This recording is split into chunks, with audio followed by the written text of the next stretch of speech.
What would you do if your family stole your future and then smiled at you over dinner like nothing happened? My name is Callie Monroe. I'm 23.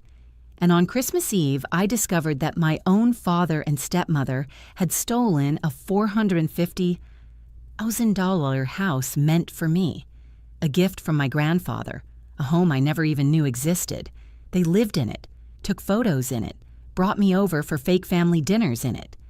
And I had no idea until my grandfather walked in and said one sentence that detonated everything. But before we get to that, you need to know what led to that moment, because betrayal like this doesn't explode all at once. It builds quietly, like rot behind a perfect wall. My story starts with a death. The day I was born was the day my mother, Clara Callahan, died. I never met her. All I had was a worn photograph. She's smiling, eyes, soft hand resting on a swollen belly. Me. For my father, Thomas Monroe, I became a living reminder of everything he lost. He never said it out loud, but he didn't have to. He barely looked at me. When he did, it was always sideways, like I was something too painful to face directly. His gaze would float just past my shoulder, like if he avoided eye contact long enough, I might vanish altogether. When I was 3, he married Evelyn, and within a year, Brielle was born.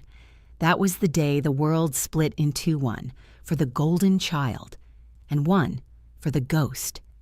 We lived in a quiet upper-middle-class suburb outside Columbus, Ohio. Our house was nothing extraordinary from the outside, but inside, it told the full story. Brielle's room, a pastel dream, custom wallpaper, canopy, bed designer toys that Evelyn insisted were developmental tools. Visitors would get grand tours of her little palace like she was some baby Mozart. My room, the attic. Not in a figurative way. I literally lived in the attic. It was slanted so low I'd bang my head if I sat up too fast. Winters felt like punishment icy drafts whispering through the walls. Summers suffocating. A box fan and thin sheet were my only defense. But hey, at least I had a roof over my head. That phrase followed me everywhere. It became my family's battle cry, their excuse, their mantra. You should be grateful. At least you have a roof over your head. They gave me Brielle's hand-me-downs, shoes with worn soles, jackets with missing zippers, her old backpack still embroidered with her name. On birthdays, she got spa parties and horseback rides. I got dollar store candles and leftover cupcakes. I remember one Christmas like it happened this morning. I was 8. Brielle was 4. The tree sparkled. Dozens of gifts, laughter, warm cider in mugs. She tore into a massive box and squealed it was a real child's piano. My dad beamed. Anything for my little prodigy, he said, running his hand over her curls. My gift was handed to me last, a small box wrapped in wrinkled paper. No ribbon, no tag. Inside was a doll, but not a new one.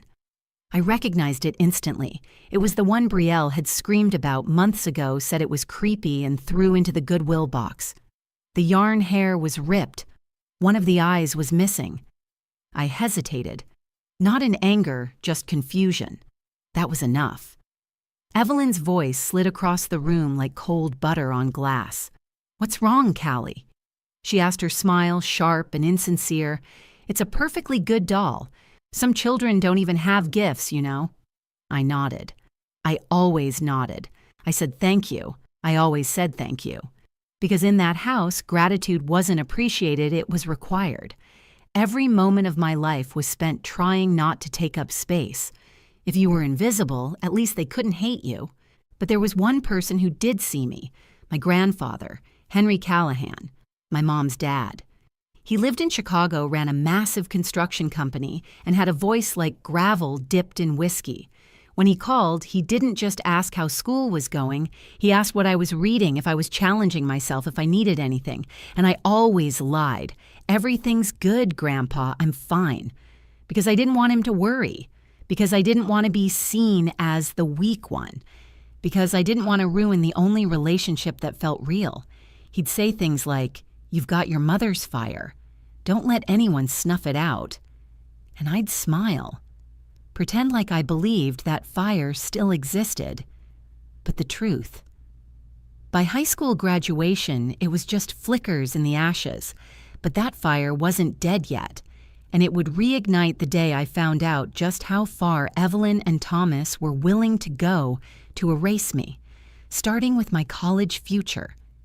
They say every family has a moment that defines it. For mine, it happened on a hot June afternoon right after I graduated high school. The summer sun was pouring through the kitchen windows. I still remember the way the light hit the granite countertop, like it was spotlighting the scene for a play I didn't realize I'd been cast in. I had worked relentlessly to get to that day. Late nights in the attic with a flashlight and secondhand textbooks, zero help from tutors, zero encouragement from home, just raw determination and dreams of Ohio State, where I'd finally matter. I clutched the acceptance letter in my trembling hands. It had sweat smudges on the corners from how tightly I'd been holding it. I found my father and Evelyn in the kitchen sipping champagne. Champagne. I hesitated at the doorway. They're celebrating me, I stupidly thought. I actually believed just for a second that maybe they'd seen my letter, that maybe, for once, they were proud. Then I saw the banner. Congrats, Brielle, Regional Spelling Bee Champion. She was 12. She won a spelling contest. I stood there blinking, trying to will the situation into something less humiliating. When they finally noticed me, I stepped forward and carefully placed my letter on the granite counter. My hands were shaking. I got in, I said. Ohio State. Full acceptance. Evelyn picked it up like it was a menu she hadn't ordered. That's nice. My father looked at it, barely reading. Then, without missing a beat, he asked, "And how do you plan to pay for that?" No smile, no hug, just ice. I was hoping you could help. Maybe co-sign a loan just to get started. I'll get a job. I'll work through school. Silence. Then Evelyn let out a tight little laugh, the kind of laugh people make when they're about to deliver a fatal blow with a smile. Oh, Callie, be realistic. We don't have money just lying around. Everything extra is invested in Brielle's future. Her voice was smooth, clinical, like she was explaining a tax document. She has real potential. Evelyn added, flipping her sleek blonde hair over one shoulder. She's going to be attending a private prep school next year. We have to prioritize. Prioritize. That word hit me like a bullet. They didn't even pretend to hide it anymore. Brielle got prep school. I got attic ceilings and a pat on the head. I turned to my father, my last hope. I searched his face for anything, a flicker of guilt, of resistance, of love. He looked away, raised his champagne glass, and mumbled, "Evelyn's right. Brielle is the priority." That was the moment the switch flipped. I didn't scream. I didn't argue. I just shut down. Something inside me, some fragile thread of hope, snapped. That night, I packed a single duffel bag with my worn clothes and faded dreams. No goodbyes, no scene. I walked out the front door and left behind the only home I had ever known. They didn't call. They didn't chase me. And maybe that hurt the most. What came next? It wasn't glamorous. It wasn't brave. It was survival. I got a job shelving boxes at a 24-hour supermarket. Night shifts, dead eyes, frozen fingers, my back always aching. I found a one-room apartment downtown, the kind where the pipes screech and the neighbors scream through the walls, where the air conditioner is a box fan and the fridge never closes properly. Dinner was dollar ramen, day-old bread, water with lemons stolen from the condiment station. I didn't live, I endured. And while I scraped by, Evelyn posted pictures of Brielle's birthday party, a custom cake, a new phone, a surprise horse riding weekend in Kentucky. Each post felt like a punch I had to swallow without flinching. But I kept going, because one day I knew I'd be free. And then one phone call changed everything. It was a Thursday. I had just gotten off work, hand-sore socks damp from a broken cooler. I almost didn't answer when I saw the number Henry Callahan, my grandfather. His voice boomed like it always did. "How's my brilliant girl staying out of trouble?" I forced a smile he couldn't see. "I'm good, Grandpa. Just taking a gap year to figure things out." He paused. "Don't worry about money, sweetheart. I've always made sure your father had what he needed for your education. It's all taken care of." I froze.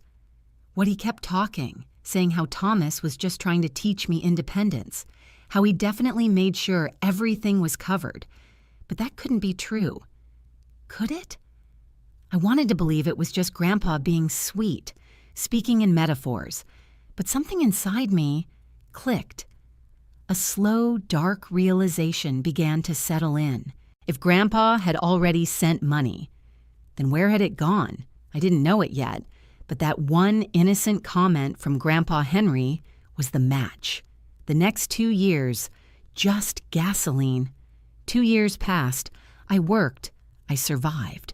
I stayed quiet. I told myself it was temporary just until I found my footing.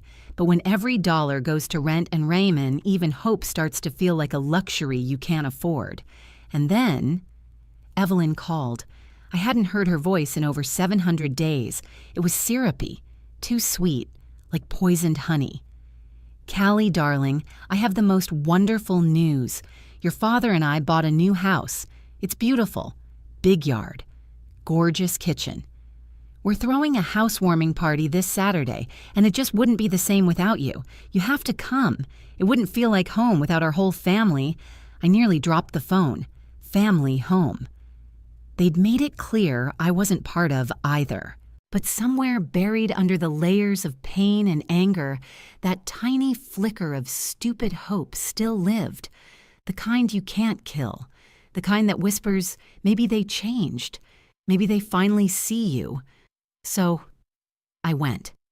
I spent $20 I didn't have on a bottle of cheap Prosecco and stood on the front steps of a sprawling cream-colored colonial that looked like something out of an interior design magazine. Inside, everything gleamed marble counters, custom cabinetry, art-lined walls. There were photos everywhere, dozens, family photos. Thomas, Evelyn, Brielle, smiling, posing, like the perfect little American family. I wasn't in a single one. Until that day, because suddenly in the middle of the party, Evelyn clapped her hands together and chirped, "Everyone, let's get a family photo in the new living room. Come on, Callie, front and center with your father." What front and center? For years, I had been left out of birthday shots, Christmas cards, graduation pictures. And now suddenly I was front and center. The whole thing felt staged, forced, like they were performing a scene for someone watching. But I smiled. I posed. I stood stiffly beside my father while Evelyn clutched Brielle and beamed. Click. Just one picture, I thought. But then it happened again. And again. Every time they hosted something, Thanksgiving birthdays, summer barbecues, I'd get another call. "You must come, Callie, we miss you." Every event included another family photo, always posed, always orchestrated. At first I told myself they were trying. Maybe this was them making amends. Maybe it just took time. But the feeling never went away, that cold itch beneath my skin, that sense that something was wrong. Then came the barbecue, and Mrs. Marjorie Winston. She was Evelyn's neighbor, mid-60s, retired elementary school teacher with a sharp tongue and a sharper memory. She had made nosiness into an Olympic-level sport. She cornered me near the lemonade station, her eyes scanning my simple department store dress like it personally offended her. "Oh, Callie," she said, voice dripping with sugary pity. "It's so heartwarming that your parents still include you in everything. They're saints, truly. After everything you've been through, must be so hard with your situation." My heart froze. My situation, I didn't ask her what she meant. I didn't have to. They'd been spinning a narrative, telling everyone I was damaged, difficult, emotionally unstable, that they were generous for keeping me in their lives. They were building a story, a myth, and I was the prop. A fake redemption arc for two people who had stolen everything from me and turned me into a supporting character in their performance. That night, I sat in my car outside that pristine house and stared at the glowing windows.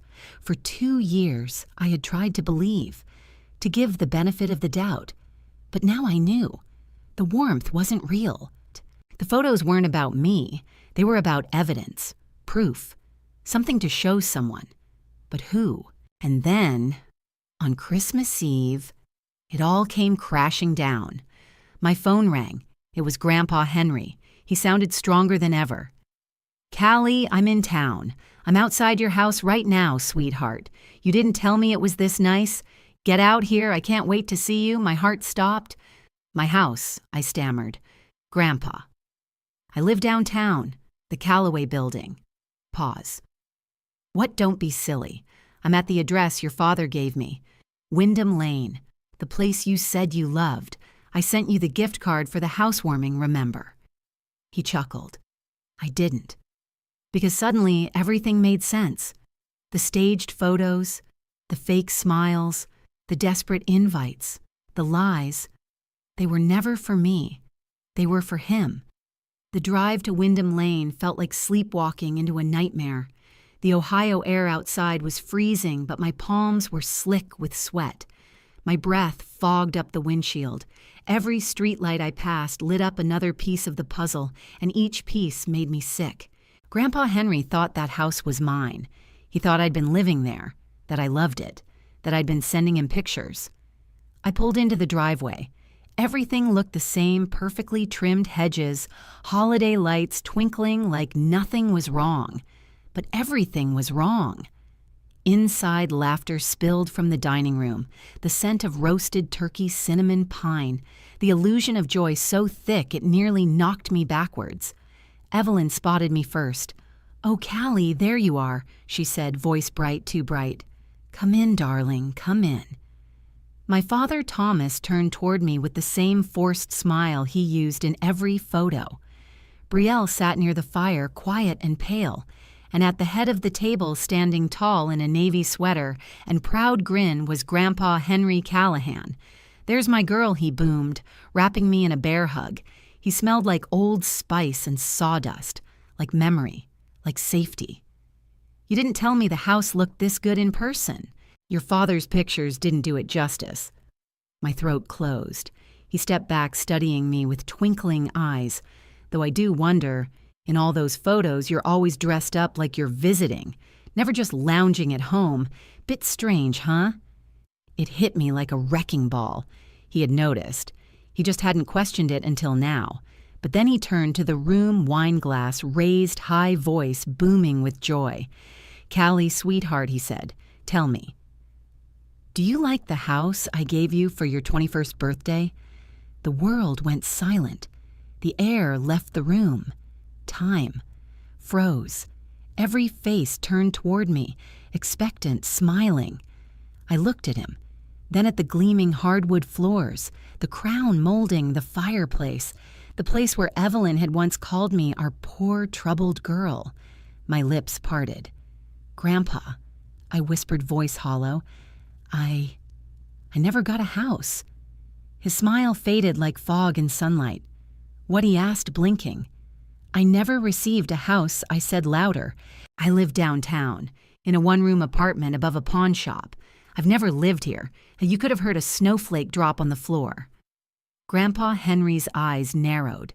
He looked from me to my father to Evelyn, and something in him snapped. "I sent a certified check for $450. $1,000, he said slowly, his voice now low and dangerous. "Thomas, I sent it to you, to buy Callie her first home. That was her mother's wish."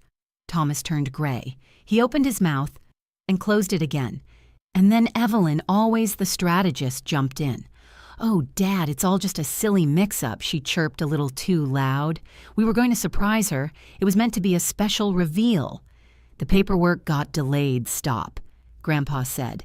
Just one word. Flat. Deadly. He turned in a full circle, scanning the house. The furniture. The framed photos. Photos he now knew were staged. Built on a lie. "You brought her here?" he said to her own stolen house. "You took my gift and used her as a prop. To lie to me. To lie to everyone." He stepped forward, his voice rising.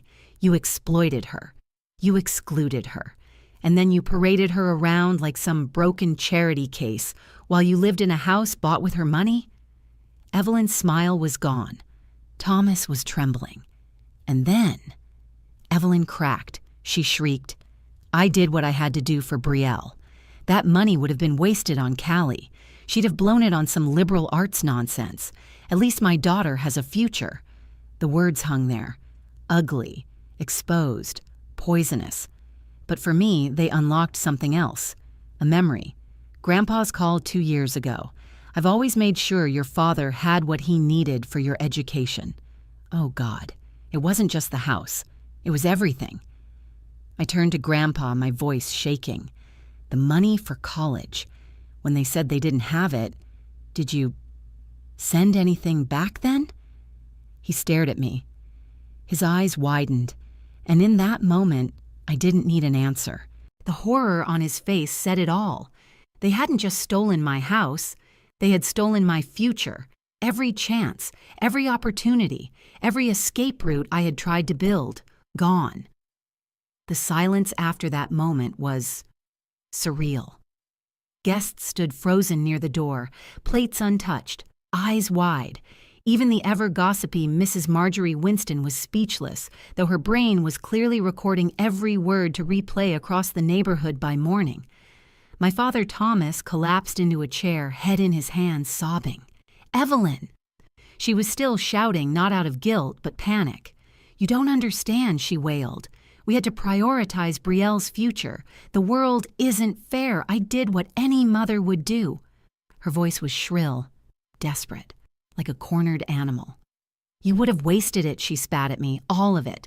You were always second best, Callie. You know it. Everyone knows it."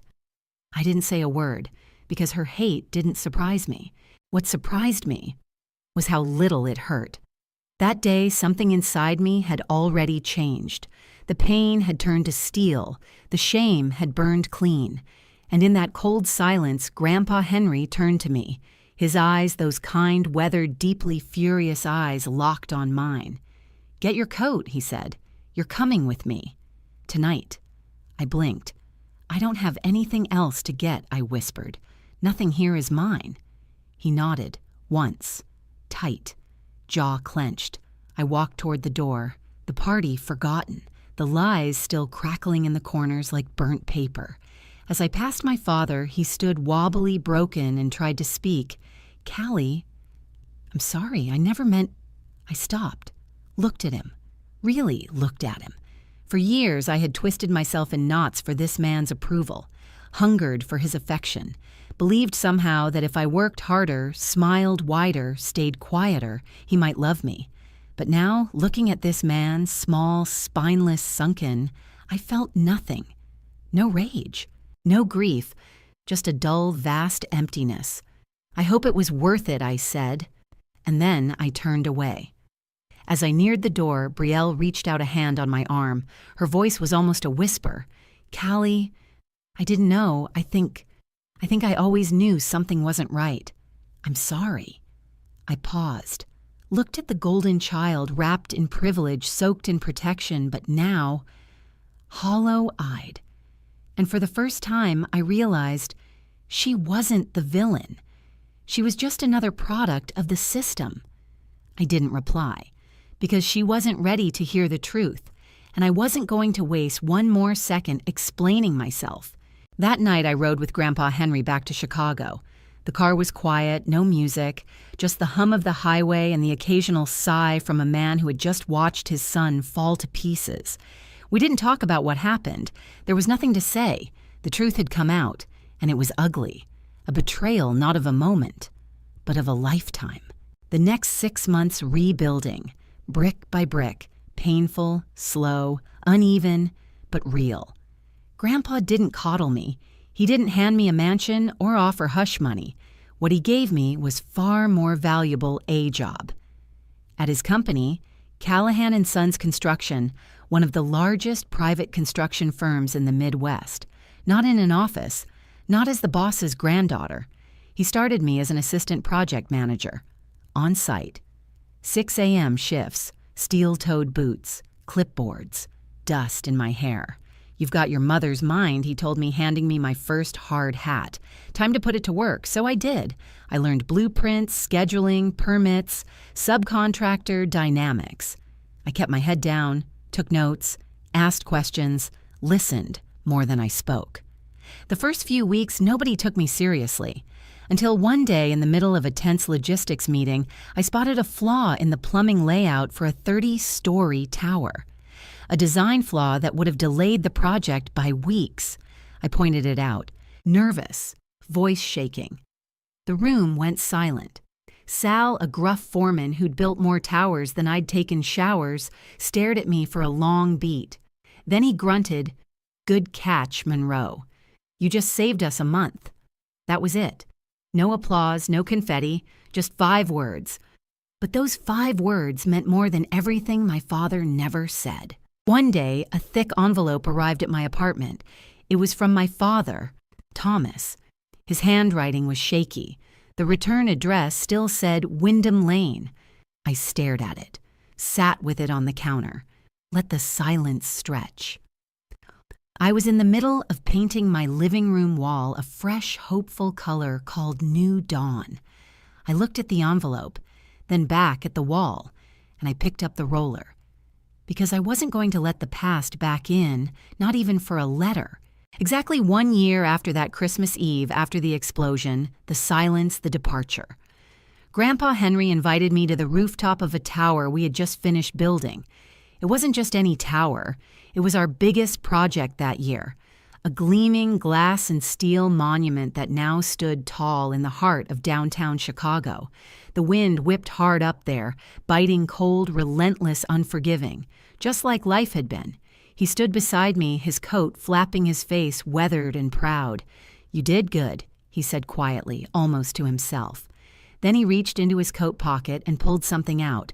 A small, cool metal key attached to a simple ring. No bow, no ceremony, just a key.